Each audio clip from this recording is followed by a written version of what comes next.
लाडक्या बहिणींना ऑक्टोबरचे पैसे मिळाले, आता लगेच नोव्हेंबरचे पैसे मिळणार। 5 मिनिटांपूर्वी मुख्यमंत्र्यांनी नोव्हेंबरच्या निधी वितरणाची खुशखबर दिलेली आहे। लाडक्या बहिणींना नोव्हेंबरचा हप्ता देण्याचा निर्णय झाला। 20 जिल्ह्यातील 1,35,00,000 बहिणीला पहिल्या टप्प्यात लाभ जमा होणार। स्वतः मुख्यमंत्र्यांनी आदेश दिला, पण हे पैसे सर्व बहिणींना मिळणार नाहीत। नोव्हेंबर म्हणजे 17वा हप्ता आता सरसगट मिळणार नाही, याच्यासाठी वेगळे नियम लावण्यात आले। 17व्या हप्त्याच्या वाटपासाठी लाडकी बहीण योजनेत बदल करण्यात आला।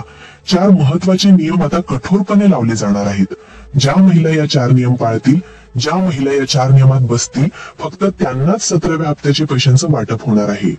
महाराष्ट्रातील 36 जिल्ह्यापैकी फक्त 20 जिल्ह्यामध्ये नोव्हेंबर महिन्याचे असे हप्त्याचे 1500 रुपये तसेच काही विशेष महिलांसाठी 25,000 रुपयाचं विशेष अनुदान देण्यात येणार आहे।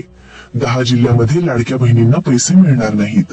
स्वतः मुख्यमंत्र्यांनी जिल्ह्यांची यादी वाचून दाखवली आहे, पण पहा, हा जो नोव्हेंबरचा जो लाभ आहे हा सर्व बहिणींना आता मिळणार नाही, कारण की सरकारला हा हप्ता लवकर द्यायचा असल्यामुळे 4 नवे नियम लाडक्या बहिणींसाठी लागू केले आहे। ऑक्टोबर पर्यंत सर्व बहिणीला सरसगट पैसे मिळालेले आहे, पण इथून पुढे 4 नियमाच्या अंतर्गत पैशांचे वितरण होणार। ज्या महिला या 4 नियमात बसतील त्यांनाच आता पैसे मिळणार।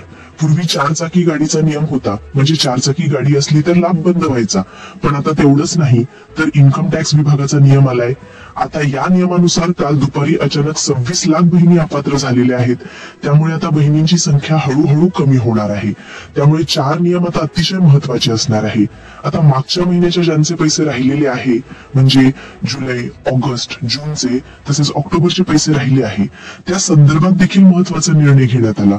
फक्त या 4 नियमात बसणं आता इथून पुढे गरजेचं असणार आहे, तर आणि तरच तुम्हाला पुढचे पैसे मिळणार आहेत। सरकारने यासाठीचा नवीन GR देखील आणलेला आहे।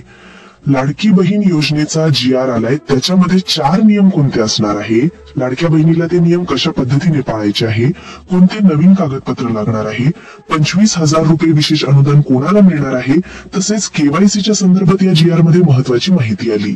सरकारनं सांगितले की KYC सर्व बहिणींनी करू नका, KYC केल्यानंतर आता लाभ बंद होणार।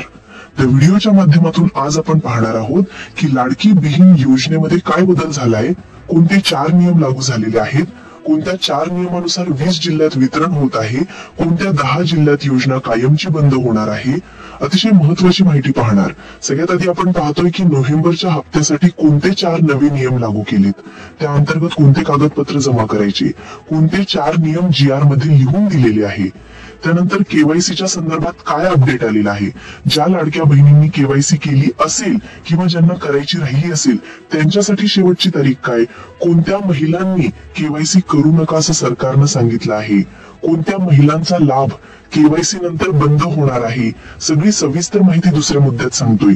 तिसरा आणि सगळ्यात महत्वाचा मुद्दा की कोणते 20 जिल्हे आहेत की जिथे नोव्हेंबरच्या हप्त्याचा पहिला टप्पा सुरू झालाय। 1,35,00,000 बहिणींनाच का हा हप्ता मिळणार आहे, 25,000 रुपयाचं अनुदान कोणत्या महिलांना मिळणार आहे, सगळं सविस्तर तुम्हाला व्हिडिओमध्ये सांगतोय। पहा, जर तुम्हाला लाडकी बहीण योजना कायम सुरू ठेवायची असेल, कायम तुमच्या खात्यावर पैसे येऊ द्यायचे असतील, जर तुम्हाला 1500 रुपयाची गरज असेल, 25,000 रुपयाचं अनुदान लागत असेल, तर हा व्हिडिओ तुम्ही एकही क्षण स्किप करू नका, अन्यथा तुमचं मोठं नुकसान होऊ शकतं।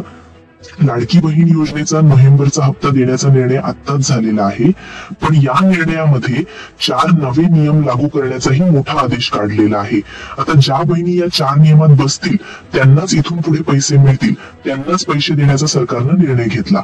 मग कोणत्या बहिणी या 4 नियमानुसार अपात्र होणार आहेत, कोणत्या बहिणी या 4 नियमानुसार पात्र होणार आहेत, 26 लाख लाडक्या बहिणी का अपात्र झालेल्या आहेत, सगळं सविस्तर तुम्हाला आता सांगणार आहे। पहा, लाडकी बहीण योजनेसाठी 36,000 कोटी रुपयांचं जे आहे पॅकेज स्वतः मुख्यमंत्र्यांनी मंजूर केलं आहे, त्यामुळे पैसे 100% येणार आहे।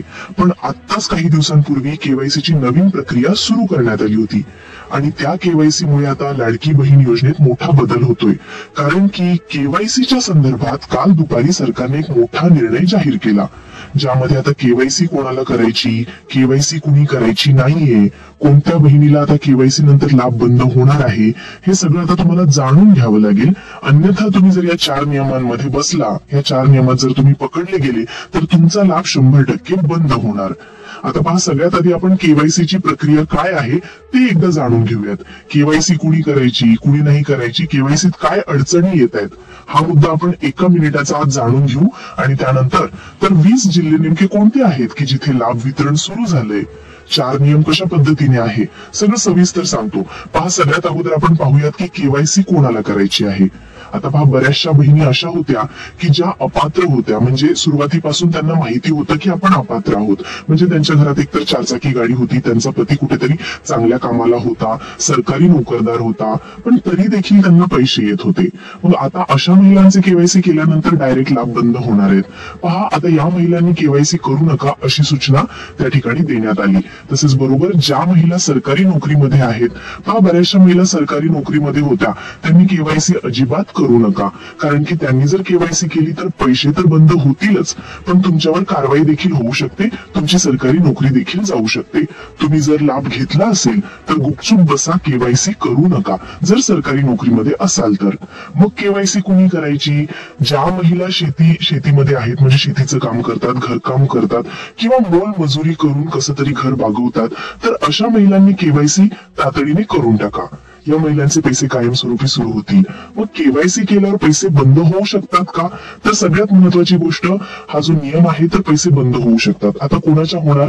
पहा, बऱ्याचशा घरामध्ये पाहता हा दुसरा नियम आहे. बऱ्याचशा घरांमध्ये काय आहे की 2-2 महिला लाभ घेतात.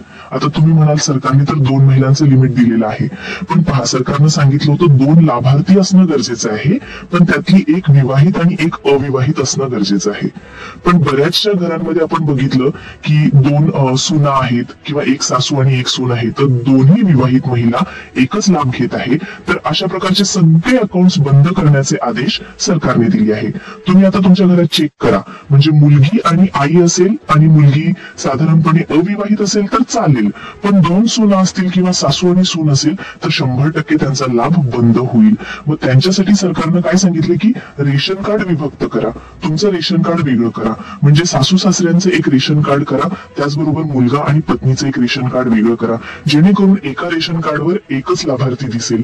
नंतर मुलगी आणि आई असेल आणि अविवाहित मुलगी असेल तर ठीक आहे, पण मुलीचं जर लग्न झालं असेल तर मुलीचं जे खातं आहे, मुलीचं जे रेशन कार्ड आहे, तर ते तिकडे ट्रान्सफर करून द्या, जेणेकरून तुमचा लाभ त्या ठिकाणी बंद होणार नाही. त्याचबरोबर आता तिसरा नियम, ज्यांचे पती किंवा वडील हयात नाहीयेत. पहा, आता बऱ्याचशा करून काय विधवा महिला आहेत, त्यांना केवायसी करायला अडचण येते, किंवा काही महिलांचं लग्नही झालेलं आहे पण त्यांचे पती हयात नाहीयेत, वडील हयात नाहीयेत. मग त्यांचं आधार कार्ड कोणाचं द्यायचं? तर पहा, लोक काय करतायत, चुका करतायत. लोक काय करतात की वडील किंवा पती नाहीयेत ना, मग घरातल्या दुसऱ्या कुठल्या तरी व्यक्तीचं नाव, आधार नंबर टाकायचा. म्हणजे काय करायचा, दिराचा टाकायचा किंवा चुलत्याचा टाकायचा किंवा आईचा टाकायचा. तर असं करू नका. ज्यांचे पती किंवा वडील हयात नाहीयेत किंवा त्यांनी सध्या तरी केवायसी करू नका, त्यांच्यासाठी एक वेगळा ऑप्शन सरकार नक्कीच उपलब्ध करून देईल आणि त्यानंतर केवायसी करा. तिसरं महत्वाची गोष्ट, आता चौथा अतिशय महत्वाचं, कोणाचे पैसे बंद होणार? पहा, ज्या महिला इन्कम टॅक्स भरत नाही पण त्यांचा पती इन्कम टॅक्स भरतो, म्हणजे पती जरी सरकारी नोकरीत नसला पण खासगी नोकरीत आहे, पण त्याला पगारपाणी व्यवस्थित आहे, आणि पगारपाणी व्यवस्थित आहे म्हणजे तो काय करतो, तो इन्कम टॅक्स भरतोय. आता ज्या वेळेस तुमच्या पतीचा इन्कम टॅक्स मागितला, आधार कार्ड मागितलं जाईल, तर त्यावेळेस त्याचे सगळे फायनान्शियल डिटेल समजतील, आणि तो जर केवायसी नंतर जर आढळला की त्याच्या खात्यावर बरेचसे पैसे येतात, तर 100% तुम्ही अपात्र व्हाल आणि तुमचे पैसे त्या ठिकाणी बंद होणार. केवायसीची तारीख काय? आता हा चौथा नियम आहे. केवायसीची तारीख काय? पण आता सप्टेंबर 2025 मध्ये केवायसी सुरू करण्यात आली होती, वेगवेगळ्या तारखा देण्यात आल्या. मध्यंतरी अतिवृष्टी सुरू होती, सुरुवातीला 1 महिना पोर्टलच काम करत नव्हतं, आधार कार्ड प्रॉब्लेम होते, काही पण प्रॉब्लेम होते. तर मग सरकारने काय केलं, थोडीशी डेट वाढवली, डेट ही फिक्स ठेवण्यात आली. कारण काही दिवसापूर्वी अफवा उठवली होती की लाडक्या बहिणीला आता केवायसी करण्याची गरज नाही, केवायसीला ब्रेक लागला. पण सरकारने स्पष्टपणे सांगितले की 18 नोव्हेंबर 2025 ही लाडकी बहीण योजनेच्या अंतर्गत केवायसी करण्याची शेवटची तारीख आहे. या तारखेमध्ये कुठलाही बदल झालेला नाहीये. आता बऱ्याचशा महिलांना यावर समस्या येत आहे, काही तांत्रिक दोष आहेत. या संदर्भात काल मंत्रिमंडळाची बैठक झाली आणि ज्यामध्ये देखील स्पष्टपणे सांगण्यात आले की 18 नोव्हेंबर पर्यंतच केवायसी करावी असं आव्हान निर्माण करण्यात आलं. पण या अंतर्गत जेव्हा समजा विधवा निराधार महिला किंवा ज्या विवाहित महिला आहे पण ज्यांचे त्या ठिकाणी वडिलांचं किंवा पतीचं आधार कार्ड नाहीये, तर अशा महिलांसाठी लवकरच नियम होणार आहे. त्यामुळे गाफील बसू नका, व्यवस्थित त्या पद्धतीने तुम्ही करून घ्या. आता यावर काहीतरी तोडगा निघेल तर त्यासाठी चॅनलला सबस्क्राईब करून ठेवा, नक्कीच आपण त्यावर माहिती देऊ. आता सगळ्यात महत्वाचा मुद्दा, हे महत्वाचे नियम आता इथून पुढे लागू होणार आहेत. केवायसीचा नियम आहे, त्याचबरोबर तुमचं उत्पन्नाचा नियम, चारचाकी गाडीचा नियम, सरकारी कर्मचारी कोणी नसावं, हे तर नियम पूर्वीपासूनच आहेत, त्याच्यामध्ये फारसा बदल नाही, त्या अगदी पद्धतीने त्या ठिकाणी होणार आहे. त्यामुळे नक्कीच येणाऱ्या काळामध्ये तुम्हाला या सगळ्या गोष्टींची काळजी करावं लागणार. जर महिला जास्तीत जास्त योजनेचा लाभ घेत असतील तर त्या योजनांचे पैसे कट करून तुम्हाला फक्त लाडक्या बहिणींचा 500 रुपये त्या ठिकाणी मिळणार आहे. समजा तुम्ही पीएम किसान नमो शेतकरीचा लाभ घेत असाल तर त्याच्या होतात वर्षाला 12,000 रुपये, म्हणजे महिन्याला 1,000 रुपये. तर तुम्हाला ते 1,000 वजा करून फक्त इथं 500 रुपये देण्यात येतील. तर अशा पद्धतीने हा नियम जो आहे तर तो त्या पद्धतीने लावण्यात येणार आहे. त्यामुळे तुम्ही या नियमात बसता का, नक्की त्या ठिकाणी कमेंट करून कळवायचं आहे. तुम्ही ई-केवायसी केली आहे का, ई-केवायसी मध्ये नेमकं तुम्हाला काय शंका येतात, कारण की जितक्या जास्त शंका तुम्ही कमेंटमध्ये विचारणार तितक्या शंका जर असतील तर आपण त्यावर विशेष व्हिडिओ त्या ठिकाणी घेऊन येणार आहोत. त्यामुळे शंका जास्तीत जास्त विचारा. तुमचे काय प्रश्न आहे नक्की कमेंट करा. चॅनलला नवीन असेल तर सबस्क्राईब करा. जास्तीत जास्त माता बहिणींना व्हिडिओ शेअर करायला विसरू नका, कारण की जितक्या जास्त महिलांना तुम्ही व्हिडिओ पाठवणार तितक्या जास्त महिलांना याची माहिती त्या ठिकाणी होणार आहे. त्यामुळे व्हिडिओ शेअर करा. चॅनलला नवीन असेल तर सबस्क्राईब करा. धन्यवाद.